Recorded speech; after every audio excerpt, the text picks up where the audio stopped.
why and how we should teach the classics. Give the gift of a timeless classic, says an advertisement for a watch on the back of an issue of British Heritage magazine.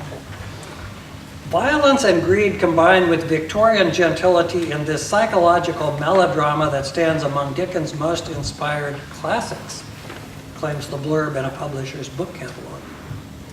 It's a classic, says my wife about a piece of clothing about which I have queried her prior to a purchase. Instant classic, the ESPN Classic Sports Channel declares magisterially. We still teach the classics, a literature professor tells a prospective student and her parents. On lazy Wednesday afternoons in the summer, you can saunter to downtown Wheaton, Illinois, and see displays of classic cars.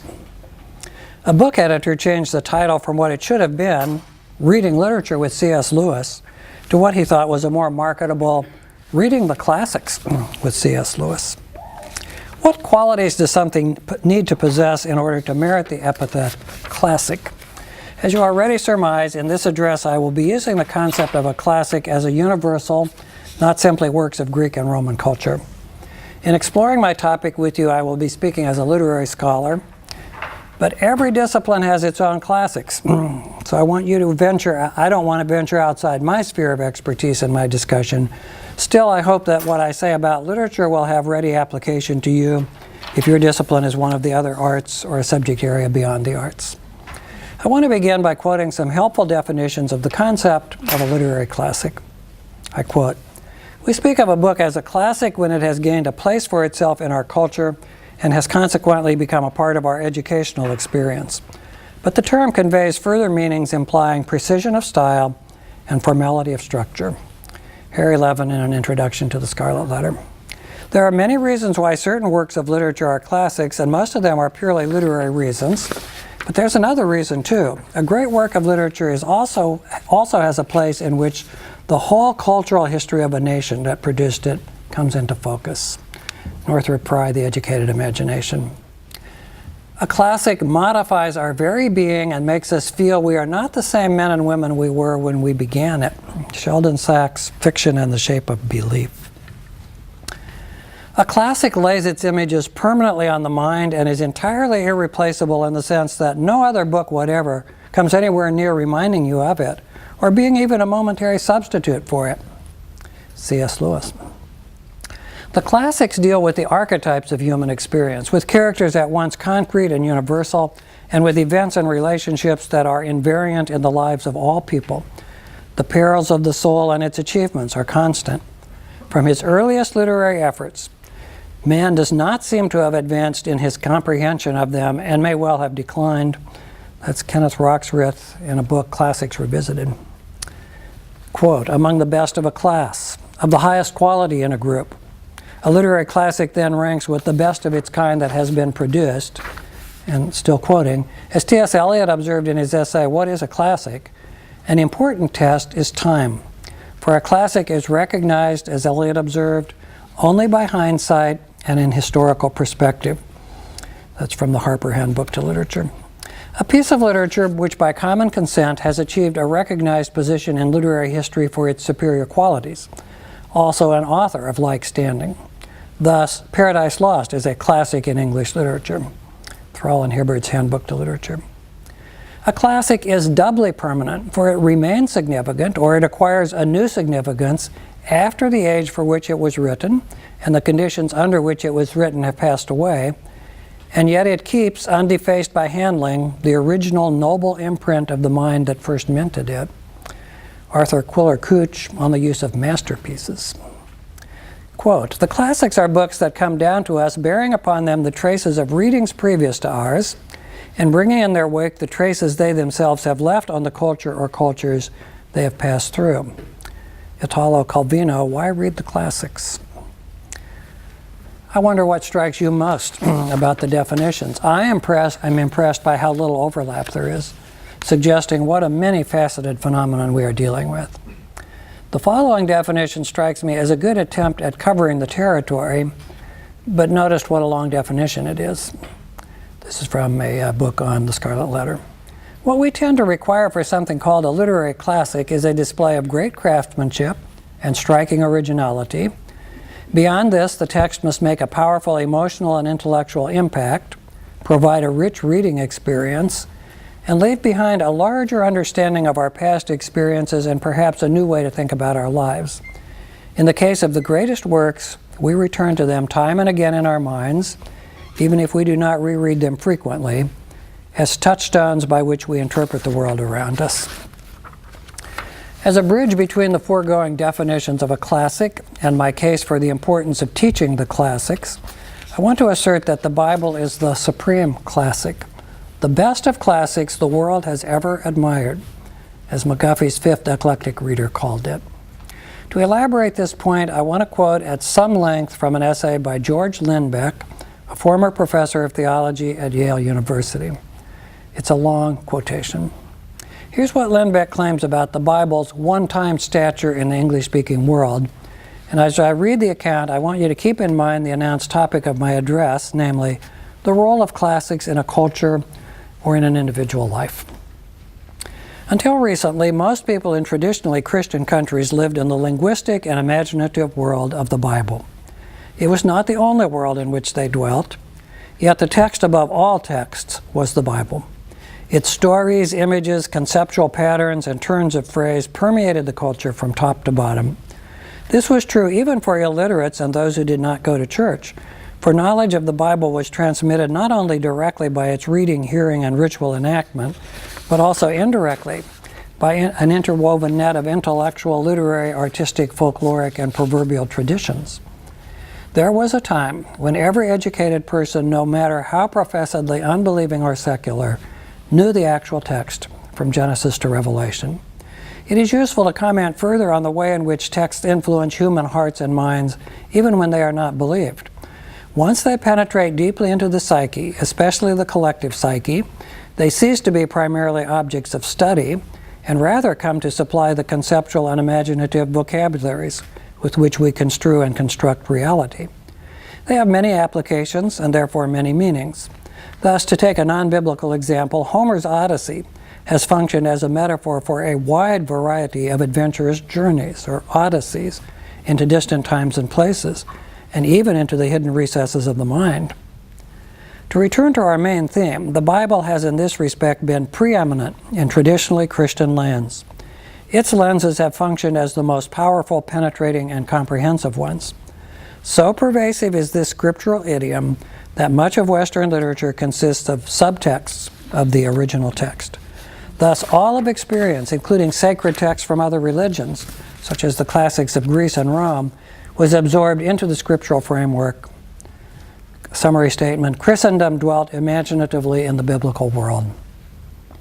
The main point of the essay from which I have quoted is that the English-speaking world has become biblically illiterate.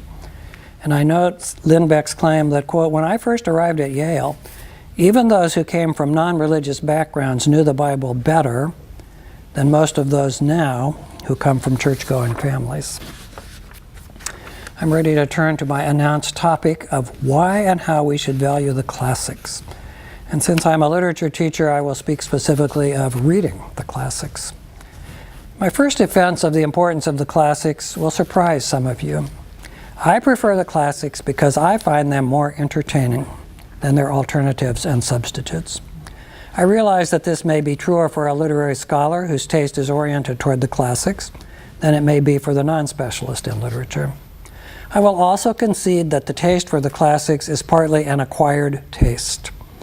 But in turn, a main purpose of education should be to instill the taste that allows people to enjoy the classics. Let me make the case for the classics as superior entertainment, and in so doing, you need to know that for me personally, the hedonistic defense of literature, defending literature on the pleasure principle, has always been more important than it has been for most of my colleagues. Other defenses of literature, just in passing, in addition to the hedonistic, are the utilitarian defense in various forms and the moral defense. I am at one with T.S. Eliot when he calls literature superior amusement.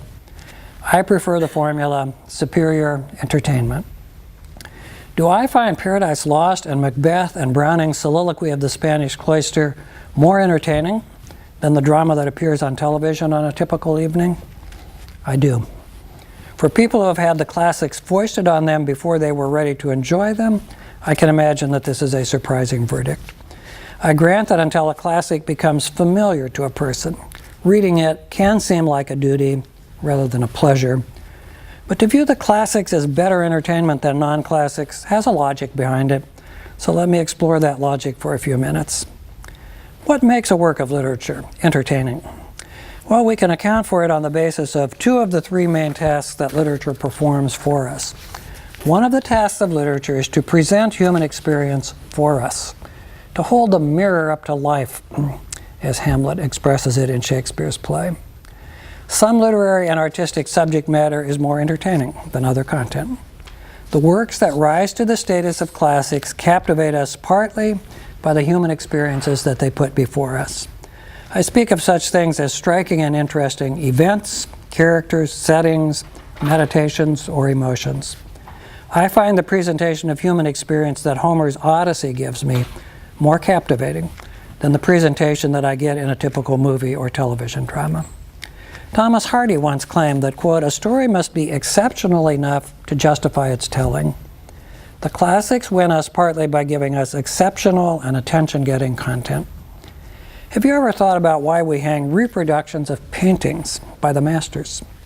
Obviously, the formal properties of the painting, like the details of color and texture, get lost in the process of reproduction. But every time I see a reproduction of John Constable's paintings of Salisbury Cathedral, or his paintings entitled The Haywain, or The Cornfield, or Wivenhoe Park, my heart leaps because of the superior design and subject matter of the paintings that come through even in a reproduction. But if you cannot follow me in thinking that the content of the classics makes them more entertaining and pleasurable than non-classics, surely you would agree with me that the classics excel lesser works in their form, technique, inventiveness, and aesthetic properties, including beauty.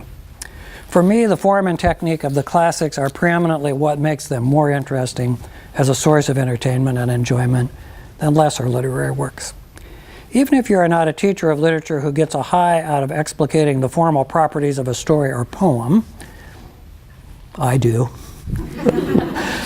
I would dare to bet that you respond intuitively to the superior artistry and technique and pleasing complexity of a classic text. Why do we read the classics? My first answer has been a somewhat daring claim that the classics are more fun to read. I love a comment that Charles Williams made about the fact that Milton's epic Paradise Lost is written in poetry rather than prose. I quote, "Paradise Lost is much more fun written in blank verse than it would be in prose, or is so to anyone capable of enjoying that particular kind of fun. Let us have all the delights of which we are capable." I have already mentioned the artistic excellence of classics in regard to their superior ability to give us pleasure and enjoyment, but I want to elevate this topic to a separate heading as well. We read the classics partly because they have a higher degree and concentration of the aesthetic properties that comprise a major part of the task of a writer, the musical composer, the visual artist. My preferred term for this aspect of the arts has always been beauty. And I am so happy that late in my career, the concept and terminology of beauty have made a comeback and are again on the agenda of those who theorize about art. The elements of artistic form include unity, coherence, theme and variation, emphasis, central focus, repetition, balance, symmetry, contrast, progression, and clarity combined with multiplicity and subtlety. But really, anything having to do with how an artist presents the subject matter, as distinct from what is presented, falls into my category of form and technique. I do not have time to explicate the formal properties of a classic text, so I'm just going to appeal to your experience of literature and the arts to confirm that there is a greater concentration or density of beauty and technique in classic texts than in ordinary texts. There is more to do with classic texts if we enjoy analyzing the formal properties of the thing made. By comparison, other works, no matter how much we might enjoy them, are a little thin. Why do we read the classics? My second reason is that they offer us more beauty and artistry and formal excellence than ordinary literature, music, and visual art give us. A third reason why I read and teach the classics is that at the level of content, they do greater justice to the richness and multiplicity of human experience than ordinary stories, plays, and poems do. It is an axiom that the subject of literature is human experience, rendered concretely in the form of characters, actions, settings, and images. The classics do a better job of capturing the fullness of human experience. One index to this is something called the inexhaustibility of a text, by which I mean the way in which some works of literature lend themselves to indefinite analysis from multiple points of view, and additionally to the way in which these texts are inexhaustible for us personally, so that we see more and different things in them every time we read them, and as our experiences of life keep developing and changing. Even the language of the classics opens up the nuances of human experience better than ordinary expository prose does. Here's how a professor at Westminster Seminary expressed it in an article. Again, a rather long quotation. The tragic truth of life in a fallen world can be expressed in a variety of ways. We are all probably familiar with the neat summaries of such which appear on bumper stickers, variations on a statement like life sucks, then you die. Not particularly profound for all of the truth it may contain. It is, of course, essentially the same thought which underlies the following famous passage from Shakespeare's play Macbeth. In the play's fifth act, Macbeth, the man who has gained the crown of Scotland through murder and treachery, hears of the death of his wife and utters one of the great speeches in English drama. Tomorrow, and tomorrow, and tomorrow, creeps in this petty pace from day to day, to the last syllable of recorded time, and all our yesterdays have lighted fools the way to dusty death. Out, out, brief candle. Life's but a walking shadow, a poor player that struts and frets his hour upon the stage, and then is heard no more. It is a tale told by an idiot, full of sound and fury, signifying nothing.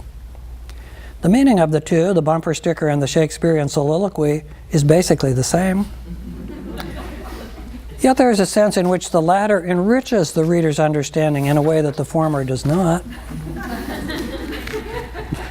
The language, the sounds of the words, the images, the alliteration, the metrical structure, all provide an elaborate and complex expression that draws the audience into a deeper, more frightening, more striking encounter with the absurdity of existence. Shakespeare not only provides us with a poetic manner of talking about an aspect of life which we knew already. In doing so, I would argue that he actually changes and deepens our knowledge of the same in subtle yet appreciable ways. Both the bumper sticker and Shakespeare tell us that life is short and apparently pointless, but only the latter actually confronts us with the full complexity of the truth and thereby transforms us in relation to it. The more we wrestle with the form of expression, the subtlety of the images, and the sheer beauty of the words, the deeper we are forced to probe into the nature of what is actually being claimed about existence in general and our own existence in particular. What is being taught is inseparable from how it is being expressed. Carl Trueman.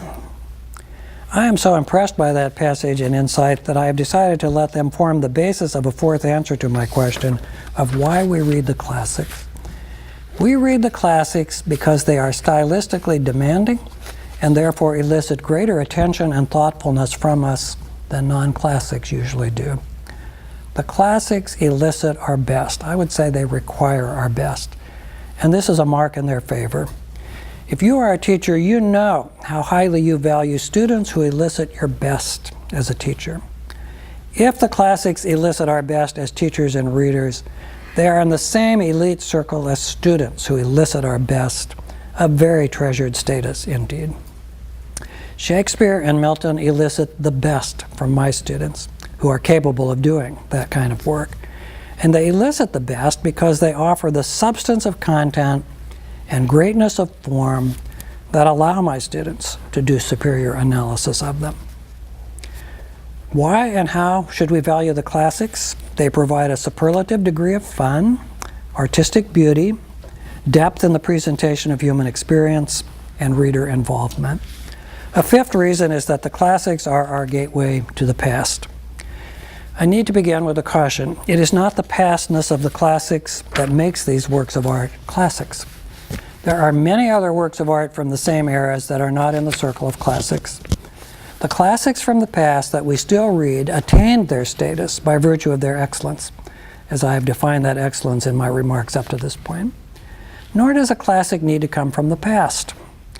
There are contemporary classics, not instant classics, incidentally, as with a sports event, but at least contemporary classics. The original reviews of C.S. Lewis's Narnian Chronicles were positive, and the first readers knew that they had experienced something wonderful, but it took a few years for these stories to attain the status of classics. We read the classics because they are our gateway to the past, which of course raises the additional question of why we should desire contact with the best that has come to us from the past. First, we go to the past because much of what we find there is, to use the formula of the Victorian Matthew Arnold, the best that has been known and thought in the world. This does not mean that I agree with all that I encounter in the classics from the past, but even when I disagree with a viewpoint, I find it better expressed and more insightfully and more beautifully expressed in the classics of the past than elsewhere. I am more likely to find the true, the good, and the beautiful in the classics of the past than in modern and contemporary literature. There are, of course, many exceptions, both in the sense that the classics from the past sometimes do not deliver the goods, and also in the sense that modern classics often do deliver the goods. But even when I disagree with the viewpoints of the classics from the past, they always serve me well by being a catalyst to my thinking. We value our excursions into the classics of the past, first of all, because they represent the best that has been thought and expressed in the world. Secondly, we read the classics of the past because they liberate us from bondage to the contemporary. Many of the sources that I consulted in preparing this address make that case very well. I begin with C.S. Lewis in a classic essay entitled Learning in Wartime. Learning in Wartime. It was a sermon that Lewis preached in the University Church of St. Mary the Virgin on High Street, Oxford, on October 22, 1939. Lewis began by acknowledging the seeming irrelevance of beginning a college education when, in his words, we have so little chance of finishing what we have started. Having defended the need for the intellectual and educational life to go on during the time of war, late in the address, Lewis gets to the topic of why we need to study the past. Here is the famous passage. We need intimate knowledge of the past. Not that the past has any magic about it, but because we need something to set against the present. A person who has lived in many places is not likely to be deceived by the local errors of his native village. The person who knows the past has lived in many times and is therefore in some degree immune from the great cataract of nonsense that pours from the press and the microphone of his own age. The best that comes to us from the past can serve as a ballast against the contemporary. Literary critic Northrop Frye claimed in regard to the literature curriculum that when we study the literature of the past, I quote, we are led into a different kind of culture with unfamiliar assumptions, beliefs, and values. But contact with these is what expands our own view of human possibilities, and it is what is irrelevant in the narrow sense, that is the liberalizing element in it. I wonder if you are aware of a magisterial book entitled The Past is a Foreign Country. The past is a foreign country. G.K. Chesterton said famously that tradition means giving votes to the most obscure of all classes, our ancestors. It is the democracy of the dead. Democracy tells us not to neglect a good person's opinion, even if he is our groom. Tradition asks us not to neglect a good person's opinion, even if he is our father.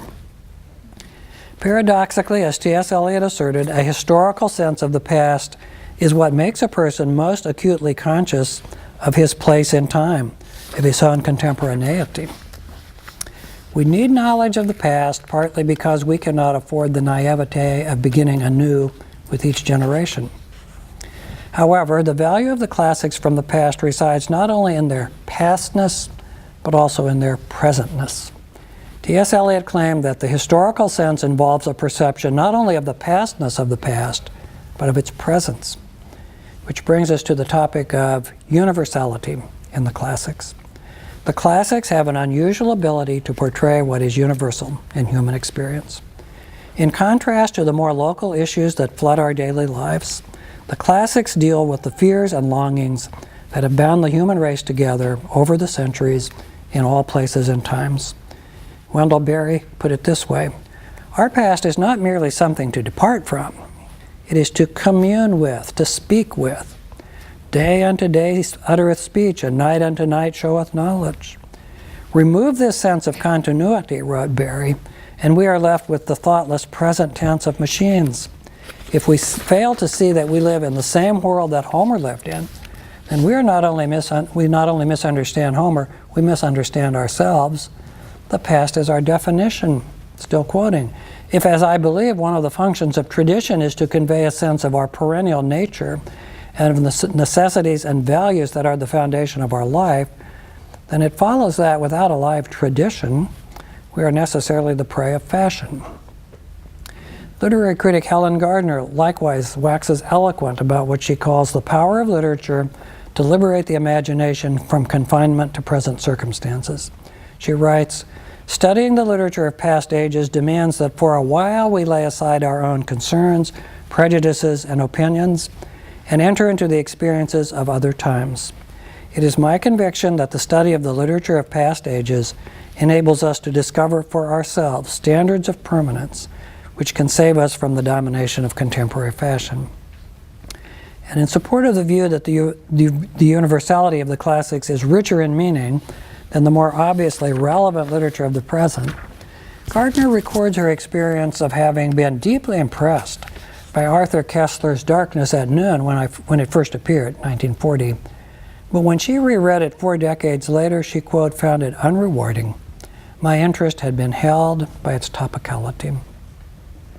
Gardner also believes that the heart of any good curriculum in literature must be what has proved through the ages its wearability and its power to liberate, illuminate, and support. Debunkers of the classics claim that they simply reinforce the political and social status quo, but the opposite is true. The farther contemporary culture departs from the moorings of the past, the more subversive the classics become. As one of my sources put it, for all their nominal familiarity, the classics offer our students not a warm bath of platitudes, but a fire hose of fresh thought. We should be leery of replacing them with authors whose work mechanically reinforces the stock political notions of our time. For the secular devotee of politically correct thinking, virtually everything in Milton's Paradise Lost is subversive, and its value to Christians is partly that it empowers their own ability to be subversive of contemporary trends. The classics are a repository of the true, the good, and the beautiful. People in our day find it easier to grant value to the true and the good than to the beautiful. When I was forging my own Christian aesthetic at the start of my teaching career, I was shocked to discover a formidable tradition of contemporary Christian philosophers of art who demurred at the inclusion of beauty in a Christian aesthetic. The argument was frivolous, namely, that the moment we elevate beauty, it becomes beauty with a capital B and apparently automatically an idol. I see no reason to believe that beauty is any more likely to become an idol than truth is likely to become an idol. And in fact, I see no evidence that my culture is prone to idolize beauty. What I see is a lot of evidence that my culture does not value beauty. So I want to conclude with some thoughts on the importance of beauty in a Christian's life and on how our teaching of the classics can nurture our students' sense of beauty. For this concluding part of my address, I've chosen 2 epigraphs, one by John Milton and the second about John Milton. Milton wrote the following in a letter to a friend at the age of 29. For though I do not know what else God may have decreed for me, this certainly is true. He has instilled into me, if into anyone, a vehement love of the beautiful. I seek for this idea of the beautiful as if for some glorious image throughout all the shapes and forms, for many are the shapes of things divine. Day and night I search and follow its lead eagerly, as if by certain clear traces. Secondly, starting from the time that my Milton class in graduate school spent a whole month studying Milton's pastoral elegy Lycidas, that poem has been an important part of my literary and religious life. When I ran across the following statement by a literary critic, I immediately resonated with the sentiment as expressing what I too had felt. This person wrote, "The beauty of the poem actually consoles in a spiritual as well as an aesthetic way." In this concluding unit of this address on the subject of beauty, I will assert three ideas. Beauty is an important part of the classics.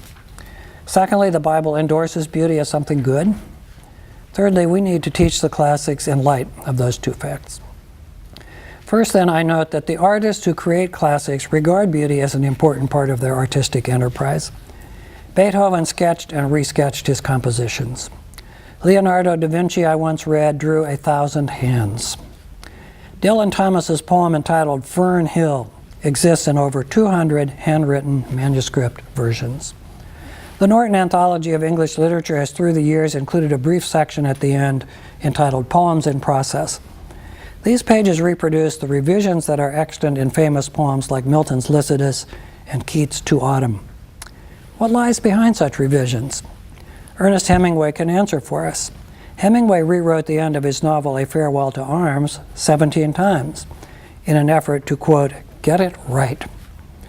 Getting it right. That is the artist's goal, and this getting it right relates not to the ideas of a passage, but to its form and beauty. When Keats changed the line, "and touching the stubble plains rosy hue," to read, "and touched the stubble plains with rosy hue," he was not improving the ideas of his poem, but the meter. And in doing that, he made his poem more beautiful. Victorian poet Gerard Manley Hopkins claimed that the formal beauty of a poem exists for its own sake and interest, even over and above its interest of meaning. German painter Wassily Kandinsky called the artist the guardian of beauty. The guardian of beauty. With my brief foray into the empirical testimony and practice of artists and writers forming a backdrop, I want to explore briefly what the Bible says about beauty. For starters, it is worth knowing that the cluster of words beauty, beautiful, and beautify occurs over 100 times in English translations of the Bible. And further, that the word is used in a prevailingly positive way. The foundation of the biblical endorsement of beauty is the creation story found in Genesis 1 and 2. We learn there that the creation around us, which is surely the most universal experience of beauty that people know, is the product of God's creativity. In the beginning, God created the heavens and the earth. The creation that we know as beautiful was not only created by God, but accompanied by his endorsement. 6 times we read that God saw that his creation was good, and then climactically we read that God saw everything that he had made, and behold, it was very good. An important element in the creation story is the creation of people in the image of God. The key text is Genesis 1, verses 26 and 7, where God is recorded as saying, "Let us make man in our image," and where the author narrates poetically, "So God created man in his own image. In the image of God, he created him." The chief attribute of God that we know about when we read this passage is that he is the creator of a beautiful world. Within its narrative context, the most obvious thing that God and people have in common is their ability to create and enjoy beauty. Additionally, when God created the perfect human environment in the form of paradise, the garden in Eden, he created a place that met the dual criterion of beauty and utilitarianism. We find this in Genesis 2, verse 9, which reads, "Out of the ground the Lord God made to spring up every tree that is pleasant to the sight and good for food." What we find in the creation story is confirmed by later biblical writers. In Psalm 19, verse 1, the poet asserts, "The heavens are telling the glory of God, and the firmament proclaims his handiwork," implying that such handiwork has value. What does the Bible say about beauty? It asserts that beauty is one of the qualities that God infused into his visible creation. Secondly, the Bible treats beauty as one of God's perfections, so that I do not hesitate to say that the Bible views beauty as one of God's attributes. David in Psalm 27 asserts his desire to behold the beauty of the Lord. Hans Urs von Balthasar calls beauty the most neglected attribute of God. Beauty is the most neglected attribute of God. Perhaps the neglect has a linguistic origin, namely the fact that Hebrew and Greek words that are sometimes translated as beauty in English translations of the Bible more often appear as related words. Words that can, however, be adduced as evidence for beauty as an attribute of God. For example, Psalm 90, verse 17 uses the same word that is translated as beauty in Psalm 27, verse 4, so that we could read it as, "Let the beauty of the Lord our God be upon us," instead of "the favor of the Lord." And in fact, the English Standard Version lists that as an alternate rendering. Thirdly, in addition to the data on the beauty of creation and beauty as an attribute of God, the biblical descriptions of the tabernacle and temple are a gold mine of information about the value that God places on beauty. The following excerpt from Exodus 35 will suffice to give the flavor of this celebration of artistry. We read that God filled the artisans who worked on the tabernacle with all craftsmanship, to devise artistic designs, to work in gold and silver and bronze, in cutting stones for setting, and in carving wood, for work in every skilled craft. God filled the artist to do every sort of work done by an engraver or by a designer or by an embroiderer in blue and purple and scarlet yarns and fine twined linen, or by a weaver, by any sort of workman or skilled designer. Later in Old Testament history, the worshiper at the temple could declare that strength and beauty are in his sanctuary. In Isaiah's vision of a coming golden age, God is recorded as promising that he will beautify the place of my sanctuary. And in the book of Ezra, in the account of the restored temple, we read that God himself put it into the heart of the king to beautify the house of the Lord. I end with some pedagogical implications that flow from my assertions that beauty is important in the classics and in a Christian worldview based on the Bible. I think that our starting premise needs to be that the pursuit of beauty is an acquired taste. The pursuit of beauty is an acquired taste. Of course, it is possible that all of our desired outcomes for our students are acquired tastes. It is possible that all of our desired outcomes for our students are acquired tastes. I believe that there were moments in history when the general cultural climate was conducive to finding a place for beauty in one's personal life, whereas our own culture inclines toward what I call the cheap and tawdry, and not infrequently the ugly. In recent years, I have reluctantly come to the conclusion that it is possible that most of my students do not place a high value on beauty. Indeed, it would be surprising if they did. The beauty and exaltation of the great hymns of the past have given way to choruses and ditties. The exalted and beautiful English Bibles of the past have been supplanted by colloquial Bibles. The once common practice of dressing in one's Sunday best has been eclipsed by the practice of dressing down for Jesus on Sunday mornings.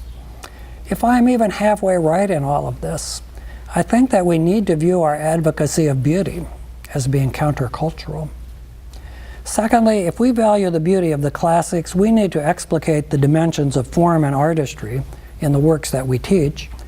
And in elaborating that, I will speak as a literary scholar. This will require us to turn our back, at least part of the time, on literary theories that have dominated literary studies for nearly half a century.